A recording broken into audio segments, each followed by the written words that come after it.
Olá, bem-vindos a mais um programa Arte da Guerra com o embaixador Francisco Seixas da Costa.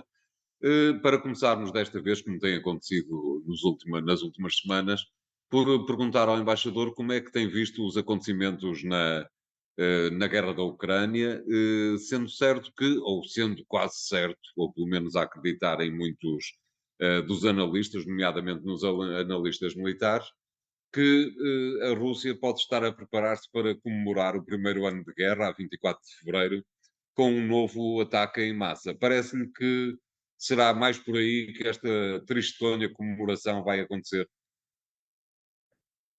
Bom, essa previsão é feita pelos analistas ocidentais e pela própria Ucrânia, o que também pode significar que a Ucrânia pode estar a querer dramatizar a situação, no Certo. sentido de pressionar os seus apoiantes ocidentais para que se apressem relativamente à necessidade de darem à Ucrânia aquilo que é o material de guerra prometido, e em particular o novo material de guerra prometido, que poderá eventualmente fazer face a uma invasão mais maciça por parte da Rússia.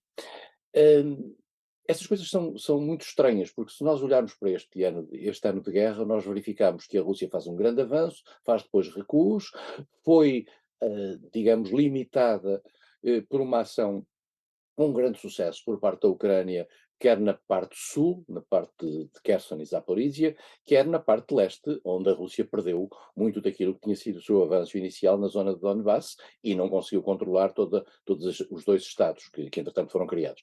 A Rússia faz digamos, o avanço formal para a criação dos estados, mas depois não os consegue manter.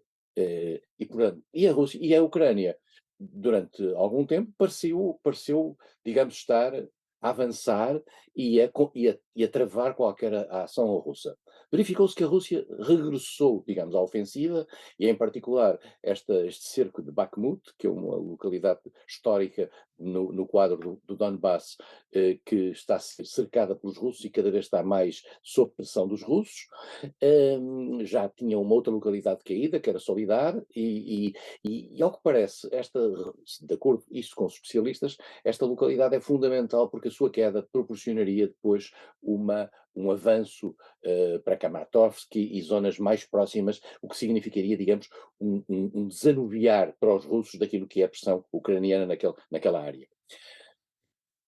Há uma coisa que parece claro. A Ucrânia tem promessas de material de grande qualidade e houve mudanças, como nós sabemos, no material ucraniano a partir do momento da utilização dos HIMAR, com possibilidade de envio de mísseis a maior distância, mas aquilo que existe da parte ucraniana é a promessa de material de guerra, quer os próprios tanques de guerra, os famosos Leopard, mas também o Challenger e até os prometidos Abrams e até os Leclerc franceses, se acaso viessem, quer, em particular, a vinda de mísseis long alcance, que seriam utilizáveis por lançadores de mísseis, que poderiam atacar zonas da Rússia muito para além da fronteira da Ucrânia, o que permitiria à Ucrânia travar aquilo que são as bases de apoio à ofensiva. Mas o que o António nunca ouve falar, nem ninguém ouve falar, é da circunstância da Rússia, em termos de material convencional, ter alguma coisa nova para apresentar. E a sensação que se tem é o seguinte: é que a guerra está um pouco empatada em função daquilo que é a utilização do material, quer de um lado, quer do outro, embora no caso ucraniano, volto a repetir, tivesse sido melhorada, mas o desequilíbrio pode ser a partir do momento em que a Ucrânia tenha esses tais novos elementos e esses novos mecanismos, os tanques e os mísseis. E é isso que parece provocar neste momento um certo nervosismo por parte da Rússia. Porque a Rússia aparentemente não tem mais nada de novo para apresentar. Porque se tivesse já, se calhar já tinha apresentado. Porque a Ucrânia não apresenta porque não tem. E está a pedir. Mas a Rússia, se tivesse, já poderia ter apresentado. O que faz sempre pensar que a Rússia está a começar a perceber que há um patamar em matéria de capacidade de guerra convencional que já atingiu.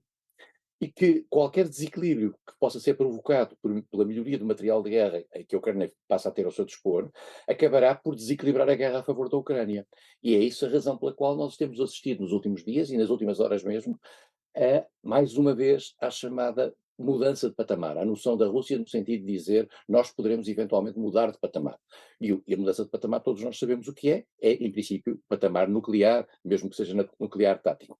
Há um patamar intermédio que não tem sido falado, que é um patamar terrível, em particular no imaginário mundial, que é a guerra biológica e química, que é uma coisa que fica antes, fazem parte das chamadas armas de destruição massiva, mas fica aquém ainda do patamar nuclear. Portanto, o que Internacionalmente proibidas, não é? e são naturalmente proibidas. O que a Rússia tem vindo a dizer é no sentido, nós, se o Ocidente arma a Ucrânia de uma maneira que desequilibra isto, nós poderemos entrar com outro tipo de armamentos. Nunca falaram em nuclear, em armas químicas ou biológicas, mas falaram de arma nuclear mais do que uma vez. Veremos o que é que pode acontecer. Nós sabemos que da parte dos Estados Unidos há um aviso à Rússia, no sentido de que uma eventual utilização de armas nucleares, ainda que de natureza tática, poderia levar a uma reação não nuclear, mas a uma reação convencional por parte dos Estados Unidos noutras áreas. Se isto configura ou não a entrada objetiva dos Estados Unidos, dito NATO, para a guerra, é outra questão. Mas nós estamos num momento complicado, estamos num momento de alguma indecisão à luz da própria, eu diria, própria estrutura interna ucraniana, tendo em atenção que nós sabemos que o Ocidente tem vindo a pressionar a Ucrânia no sentido de limpar as bolsas de corrupção que aparentemente já estavam a fervilhar no quadro da própria Ucrânia em guerra, e nós sabemos que a Ucrânia tem um tropismo forte na sua estrutura política para a corrupção, isto é uma coisa que é conhecida mundialmente, e já estamos a ver que há vários setores da administração ucraniana que foram atingidos por isso. Agora, o último sinal é relativamente ao Ministro da Defesa, que não é um militar, é um político, é um advogado, que aparentemente poderia sair. Já saiu o vice-ministro da Defesa e agora poderia sair, e isto estaria ligado não a questões de natureza técnico-militar, mas a questões ligadas à corrupção. Porque há um ponto que penso que é muito importante, mesmo para aquilo que são as ambições ucranianas relativamente a uma futura adesão à União Europeia. É evidente que, por mais boa vontade que haja por parte da Comissão Europeia, no sentido de acomodar as pretensões ucranianas, essa boa vontade nunca poderá ultrapassar um sentimento profundo que existe dentro da União Europeia de que o nosso dinheiro é para gastar bem. E o nosso dinheiro empregue na Ucrânia e em favor dos dirigentes da Ucrânia tem que ser empregue em alguém que o trate bem e não necessariamente o meta ao bolso. Por falar no ministro da Defesa ucraniano, o embaixador, não lhe pareceu, não sei que termo usar, usar o termo deselegante, o facto do mesmo ministro ter dito que qualquer coisa do género, com certeza que o Ocidente vai enviar aviões, porque a ideia é dizer duas ou três vezes que não, mas eles depois acabam por ceder. Foi uma declaração um pouco disparatada, não lhe pareceu? O ministro da Defesa ucraniano tem o discurso maximalista que eu ou o António, se fôssemos ucranianos, se calhar também tínhamos. Isto é procurar o máximo possível.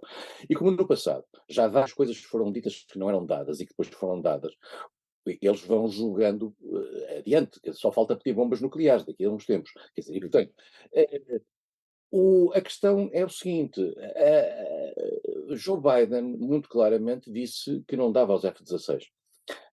Os britânicos, que são manifestamente aqueles que têm tido uma atitude mais favorável dentro da União Europeia relativamente à questão britânica, também consideram que de dar aviões ocidentais é uma má ideia. Só os polacos, e julgo que um outro país dos Bálticos, é que terá falado na possibilidade de ceder os aviões, os seus próprios aviões. Mas para isso, nas regras internacionais, pelo menos nós partimos do princípio que elas são ainda minimamente cumpridas, esses aviões só poderiam ser cedidos se houvesse luz verde dos Estados Unidos, que foram quem produziu os aviões. Nós já vimos outro dia que a Polónia também se adiantou relativamente aos Leopard, dizendo que os daria mesmo sem autorização da Alemanha, portanto, a gente nunca sabe onde é que isto começa e acaba. Há só um ponto importante relativamente aos F-16. Apesar de toda a complexidade que envolve o fornecimento de tanques de guerra, a questão dos F-16 implicaria toda uma estrutura, não apenas de capacidade de pilotagem, etc., mas uma estrutura de apoio a essa Força Aérea upgraded, que dificilmente se poderia ser montada sem a presença em território ucraniano de Exatamente. instrutores, ocidentais. Isso significaria, manifestamente, trazer a NATO para a guerra. E até aí, até agora, não se tem visto vontade dos Estados Unidos de fazerem isso. Eu digo dos Estados Unidos, volto a dizer, porque é quem, no fundo, dita as regras do jogo, e acho que é do mínimo de sensatez eh, manter a NATO fora da guerra. Claro. Obrigado, embaixador. Vamos fazer aqui o primeiro intervalo do programa de hoje. Voltamos já de seguida. Até já.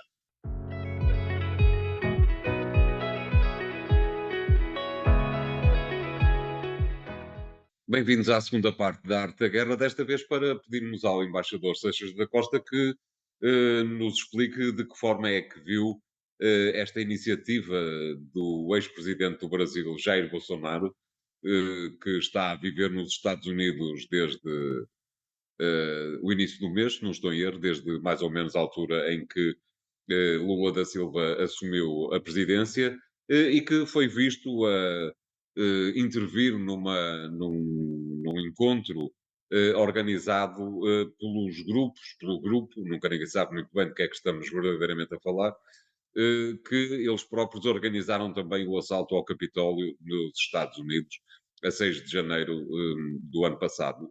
Como é que viu toda esta questão e até que ponto é que, na sua opinião, isto pode dar a entender que há, vamos dizer assim, um conluio internacional da extrema-direita para manter-se viva nos países em que conseguir manter-se viva? E eu acho que neste momento Bolsonaro, depois de um período, que o António referiu, de saída para o exterior e até um silêncio que se prolongou, silêncio aliás que já tinha sido no período pré-posse de Lula, mas que se prolongou depois, durante algumas semanas, já depois da sua presença nos Estados Unidos, Bolsonaro começou a movimentar-se no seio em primeiro lugar, de um conjunto de refugiados. Isto faz lembrar quase o ambiente de Cuba, Em dos Miami. civis em Miami. Portanto, Bolsonaro começa a movimentar-se num ambiente que ele sabe que é favorável, digamos, ao antilulismo ou ao antipetismo, hum, mas de uma certa maneira também, no sentido de fazer uma prova de vida, isto é um ponto importante, face à sua própria existência no quadro da direita radical brasileira. Eh, Nós vimos declarações do presidente do partido de Bolsonaro, aquele que tinha dito que ia pagar a casa, que ia pagar um salário, que ia criar-lhe condições para ele ser o líder da oposição. Vimos a certa altura Valdemar Costa Neto a afastar-se ligeiramente de Bolsonaro, a ter comentários não públicos, mas conhecidos, de que já não o consideraria, digamos, a figura-chave para a polarização do antilulismo ou do antipetismo. E Bolsonaro, eu acho que há aqui várias pessoas à volta dele, no sentido de dizer é preciso que você se mostre, é preciso que você funcione. E aí tem, nos Estados Unidos, naturalmente, todas aquelas equipas que estão no lado radical do Partido Republicano, nomeadamente as equipas de Steve Bannon, que nós temos que ver no passado, organizou encontros com Bolsonaro, com os filhos de Bolsonaro, portanto, está ligada a essa internacional de aproveitamento dos movimentos de extrema-direita. Portanto, Bolsonaro procura encontrar aí um espaço para a sua sobrevivência e para funcionar como uma voz, uma espécie de líder no exílio, de um governo sombra. Aliás, fala-se agora da própria existência de um governo sombra, que Bolsonaro iria criar um governo com pastas ministeriais nas várias áreas, e uma delas já falarei a seguir. E, portanto, há aqui esta competição. Bolsonaro está nesta competição procurando não desaparecer, durante um tempo em que se pensou que ele quase poderia desaparecer. Este tempo, e vale a pena, se o António me permite, cavalgar um bocadinho esta coisa do Bolsonaro para perceber o que é que está a acontecer no Brasil de Lula, isto é, Lula aproveitou muito aquilo que foi o assalto aos órgãos de poder no início de janeiro, para, através de um discurso bastante radical, fazer um isolamento do bolsonarismo mais ativo. Esse isolamento, mesmo para algumas pessoas que apoiam Lula, esse isolamento e a maneira como está a ser feito, nomeadamente em termos das acusações, as questões do genocídio, as questões do terrorismo, etc., está, para muita gente, a passar algum limiar e mais do que isso, está a ferir a possibilidade de uma certa reconciliação que se pensava que o Lula poderia querer fazer, não necessariamente em relação a essa gente que atacou esses arruaceiros que atacaram o Parlamento e que estão ligados naturalmente. Isso vale a pena, não vale a pena hoje ter dúvidas. Estão ligados a uma tentativa golpista no sentido de obrigar o poder atual a chamar os militares, para os militares se permanecerem na tutela, não necessariamente para criar uma ditadura militar, mas para permanecerem com uma espécie de tutela, eh, tendo sido eles, digamos, a resolver o problema. Como eles não foram chamados a resolver o problema, e mais do que isso, comportaram-se de uma maneira que permitiu a Lula ter algumas ações, nomeadamente, por exemplo, afastando o chefe do Exército, coisa que era impensável em novembro ou dezembro e que aconteceu agora. Há a ideia de que Lula está a aproveitar, digamos, esta onda. Nós em Portugal temos um exemplo típico que é o 11 de março de 1975, em que um determinado movimento, num determinado sentido, tem depois um refluxo que leva a que quem está no poder acabe por ganhar mais algum espaço em função dos erros dos outros. E Lula está a fazer isso. Está a fazer isso de uma forma que para muitas pessoas oferece alguma dúvida, até do seu ponto de vista de execução prática das coisas, e em particular está, e esse é um ponto que não tinha pensado falar, mas que vale a pena dizê-lo, que é, está, digamos, na área económica, a tomar algumas medidas e a ter um discurso, eu diria, contrário àquilo que era a sua tradição dos seus 2 primeiros mandatos. A tradição que vem da chamada Carta ao Povo Brasileiro, que foi feita para acomodar os empresários, é uma tradição, por exemplo, de respeito pela autonomia do Banco Central. Lula está a pôr em causa a autonomia do Banco Central.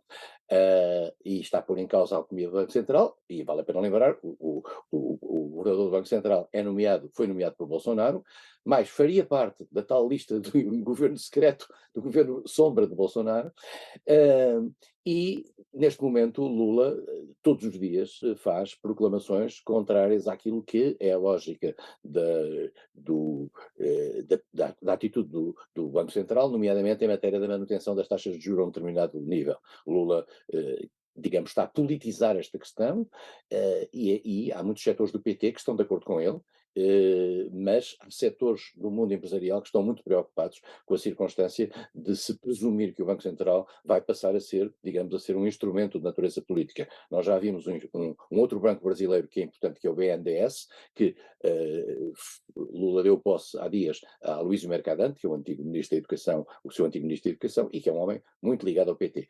É do PT, aliás, é uma figura muito ligada ao centro do poder do PT.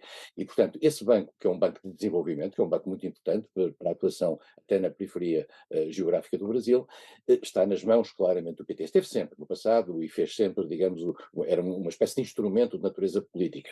O Banco Central não, o Banco Central teve sempre autónomo. Henrique Meirelles, que foi nomeado em 2003 por Lula, por indicação de Palocci, que era o seu ministro das Finanças, era um homem que vinha do Banco Boston e é um homem que se manteve sempre, digamos, com uma grande independência, e Lula respeitou essa independência. Não está a fazê-lo agora.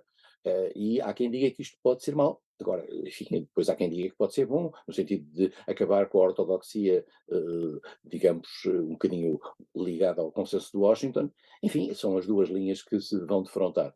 Não vão ser tempos fáceis para Lula, vale a pena dizê-lo, e em particular vale a pena dizê-lo que Lula está a perder muito rapidamente o, eu diria, o estado de graça.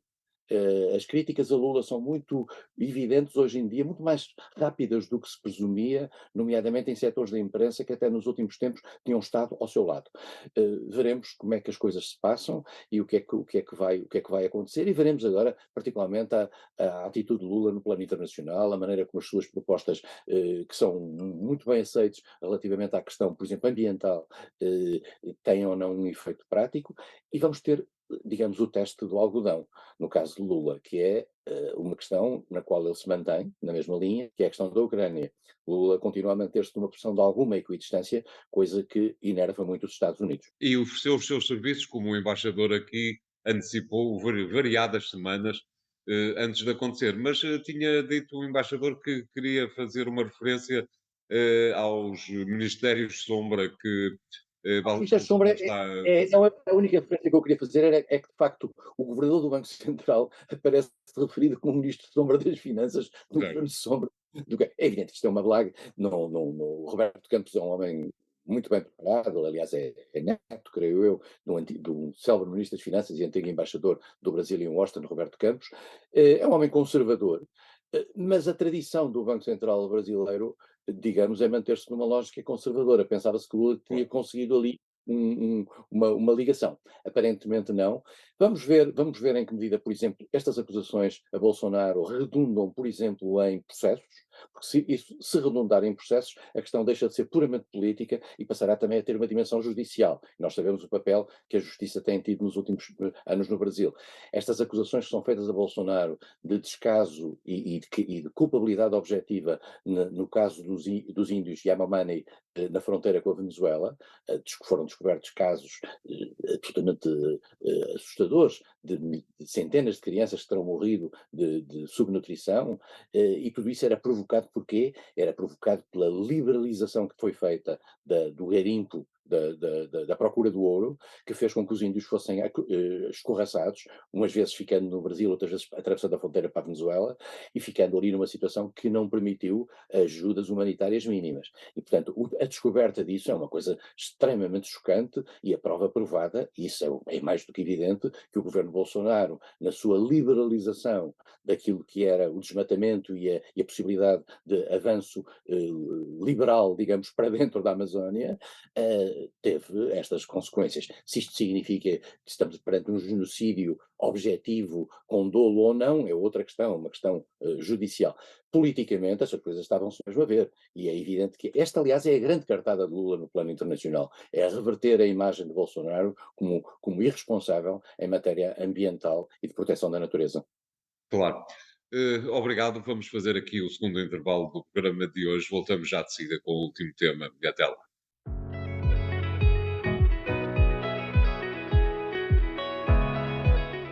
Bem-vindos à terceira parte de A Arte da Guerra, desta vez para pedirmos ao embaixador que nos comente um pouco aquilo que se tem passado entre Espanha e Marrocos, dois países que tentam conservar uma amizade que resultou ou que foi posterior a uma situação colonial, mas que de tempos a tempos conseguem subverter qualquer clima de boa vizinhança, numa altura em que, vale a pena recordá-lo, a Frente Polisário faz 50 anos de existência. É verdade que a Frente Polisário já teve bastantes mais apoios internacionais, ou pelo menos é aquilo que me parece que já aconteceu, e neste momento está um pouco deixada à sua sorte. Como é que vê toda esta questão, embaixador? A Espanha e Marrocos têm, não podemos pensar que só nós é que tínhamos os nossos arrufos com Angola, com Moçambique, têm Exato. as situações, como a França tem com a Argélia, tem as situações de pós-coloniais que deixam sempre, digamos, uma porta aberta para a conflitualidade. No caso da Espanha e de Marrocos, essa porta aberta é muito evidente, que são os dois enclaves que a Espanha mantém na costa marroquina, Ceuta e Melilla. Ceuta, teríamos alguma coisa a dizer, porque é o início da nossa aventura ultramarina, digamos. Eh, 1415. Exatamente. E que terminou em Timor, no fundo, que terminou com a Tá. independência de Timor. É o princípio e fecho de todo este processo. E nós sabemos que a relação entre Marrocos e a Espanha é sempre complicada. No passado havia um fator de amortecimento, que era a boa relação que o rei tinha com o rei espanhol. Estas coisas das relações entre as monarquias por vezes têm essas vantagens de uma certa ligação a um determinado nível aristocrático. Hum, ah, Nos últimos tempos, como sempre, houve sempre incidentes, como é sabido. Marrocos avançou em 1975 na famosa Marcha Verde, que levou à frente Mohamed V Mohamed VI e as suas forças para entrarem no território do Saara Ocidental. Saara Ocidental, esse onde existe, desde 1976, praticamente é a mesma, o tempo é exatamente o mesmo que o António referiu, dos 50 anos, a Frente Polisário, que é uma estrutura que quer a independência para o Saara Ocidental. Uma independência que se basearia nos fosfatos, basear-se-ia também na pesca, são zonas altamente interessantes. Aliás, barcos portugueses por lá andaram no passado e até com problemas de natureza bilateral, quer com Marrocos, quer também com a própria Polisário. E, portanto, há de vez em quando uns ciclos, e esses ciclos são provocados quer por um lado, quer por outro, mas normalmente é Marrocos quem os provoca. Marrocos invadiu uma ilha, que era a ilha de Perejil, que significa salsa, na zona em frente a Gibraltar, nessa zona em frente a Ceuta e Melilla também. Isso deu um conflito aqui há uns anos. Agora, nos últimos tempos, há 2 anos, Marrocos decidiu aderir digamos, as fronteiras e permitir que toda aquela pressão que vem da África Central, nomeadamente em matéria de imigração, e que passa por ali para entrar em Espanha, pudesse entrar livremente em Ceuta. Houve problemas, houve mortos, houve situações depois de repressão ao contrário, e houve uma tentativa por parte da Espanha de resolver o problema com Marrocos. E, essencialmente, tentou resolvê-lo através da questão mais sensível, que é a questão do Sahara Ocidental. E Marrocos e a Espanha decidiu reconhecer que Marrocos fazia bem em criar uma espécie de uma autonomia decidida por Marrocos face àquele território, mantendo embora a soberania sobre o território. Ora bem, convém dizer que esta decisão, que é marroquina, e que a Espanha esteve de acordo, e que os Estados Unidos de Trump estiveram de acordo, é uma decisão que contraria um acordo de 1991, feito no quadro da ONU e da Organização da Unidade Africana, na altura, chamada assim, agora União Africana, e esse acordo previa um referendo, e previa a realização de um referendo.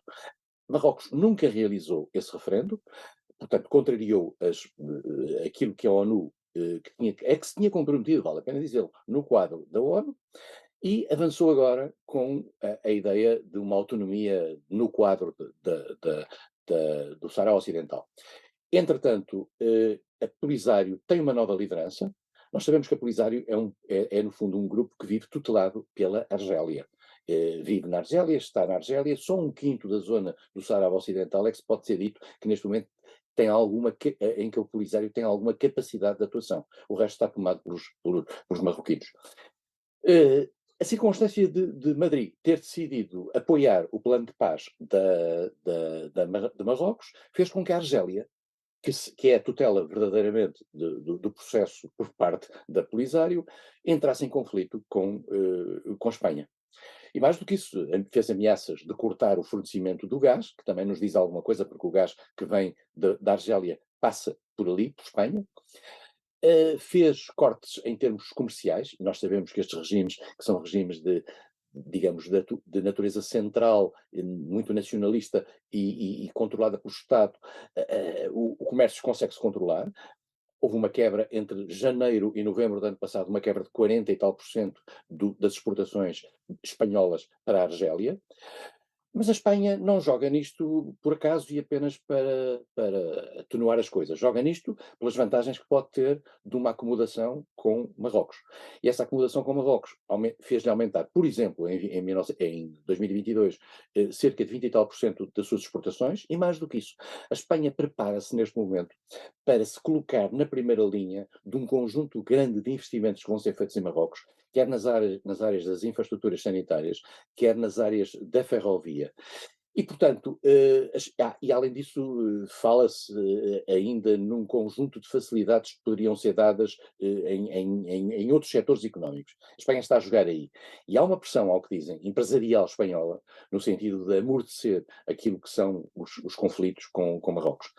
Isto não significa necessariamente que a grande questão seja passe a ser resolvida, que é Ceuta e Melilla, muito embora os marroquinos neste balanço tenham deixado de abrir um posto alfandegário em Ceuta, e os espanhóis tenham dito em Madrid que, ao fazerem isso, os marroquinos consideram que, digamos, reconhece uma soberania, ao criar-se um posto alfandegário. Mas, por outro lado, os marroquinos avançaram com um novo pacote de questões que têm a ver com as águas territoriais. E nós sabemos que os problemas das águas territoriais são complicados porque a Espanha, Marrocos considera que as suas águas territoriais são marcadas sem ter em conta as águas territoriais das Canárias. E, portanto, estamos aqui com um complexo de que abre-se uma tampa, salta de lá de dentro, fecha-se outra e abre outra. Portanto, é um processo complicado e que tende a manter-se e que, de certa maneira, desequilibrou muito as relações da Espanha com a Argélia. Mas, de qualquer maneira, e voltando aos 50 anos da Frente Polisário, a ideia que nos permite todas estas questões é exatamente a de que a Frente Polisário, neste momento, está próximo da irrelevância, não lhe parece? A Frente Polisário ganhou uma linha que aponta para o regresso à luta armada. Essa linha é uma linha que é manifestamente apoiada pela Argélia. Há duas linhas em confronto dentro da Polisário, e esta linha é manifestamente apoiada pela Argélia. Vamos ver em que medida, para saber se é puramente irrelevante ou não, eles conseguem ou não ter ações de natureza militar. É um pouco difícil voltar neste momento à força que eles já tiveram no passado e à capacidade, por exemplo, de apanhar pesqueiros que estavam por ali. Nós tivemos, inclusivamente, portugueses que foram presos, Polisário, sequestrados para o Polisário, e foi necessário negociar isto, eu recordo-me bem disso, no Ministério dos Negócios Estrangeiros, foi muito complexo. E, portanto, eles hoje já não têm essa capacidade, têm uma capacidade bastante mais limitada, e não é por acaso que Marrocos avança com estas iniciativas de natureza unilateral, porque percebe que o caso em geral, embora esteja legalmente protegido pelas Nações Unidas, já não tem a força internacional que tinha, como o António bem disse. Há 45 países das Nações Unidas que reconheceram o Polisário, reconheceram a independência da chamada República Árabe Sauri Democrática, mas, digamos, era um assunto que, aliás, lembra-se que aqui em Portugal até havia manifestações e havia sedes até, né? Isso tudo praticamente atenuou-se. Não é nada muito diferente daquilo que a gente pensa quando falamos às vezes aqui da questão palestina e da questão de Israel. É que Exatamente. soluções, mesmo que às vezes estejam democraticamente e internacionalmente protegidas, depois, quando a prática não lhes dá substância, tornam-se mais difíceis e permitem que sejam feitas ações de natureza unilateral para comatar essas dificuldades. Claro. Muito bem, embaixador, obrigado. O programa de hoje fica por aqui. Continua a acompanhar-nos nos podcasts e nos sites do Jornal Económico e até para a semana. Obrigado.